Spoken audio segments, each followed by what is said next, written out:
then ito yung aming second visit dito sa Balabac. And actually, before the visit, talagang much anticipated yung fishing trip na to.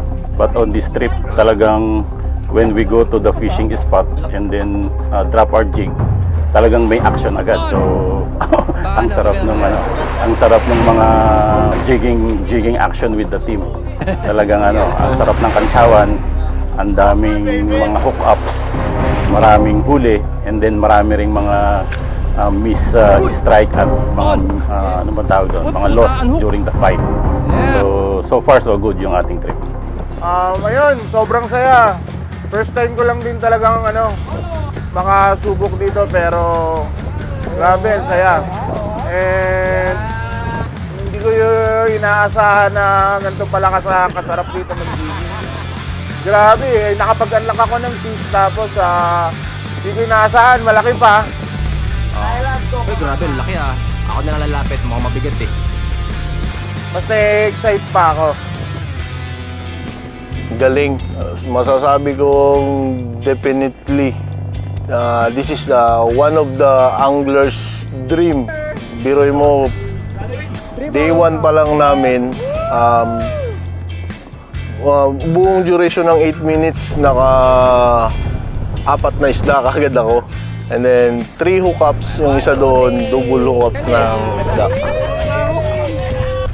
And then pagising kaninang umaga, pagka-drop, nagkagulo kami dahil nga may school ng amberjack. So nakapag-hook up ako ng isa. Then pangalawa, alam ko malaki yung hook up ko. Alam ko rin naman yung kapasidad ng gamit ko. So hindi kinaya ng gamit ko yung na-hook set ko. Then pag-pump ko ng rod, siyang sabay ng dive ng isda, pumutok, nag-snap yung rod. So una nag-snap yung rod, maya-maya nag-snap na rin yung line. Unexpected na hook up yung marlin. So I never imagine na makaka-hook up ako ng ganong klaseng isda. So kagaya ng sinabi ko kahapon, wala akong specific target dito. Basta makahuli ako ng mga good size na isda, okay na. Pero kahapon, siyempre nakakakaba nung nagsigawan na yung roper na isda. Kung makikita nyo yung point of view ko sa camera, dito pa rin ako nakatingin. Hindi ko alam na sa akin na pala yung sinisigaw nila na marlin.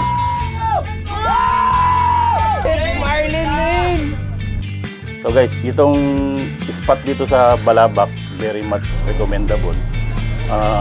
Yung mga marked spot, very productive. And especially if you are just starting on fishing and jigging, maganda siyang option kasi yung likelihood na makahuli ng isda mataas, no? Dugi! Wow! Yeah!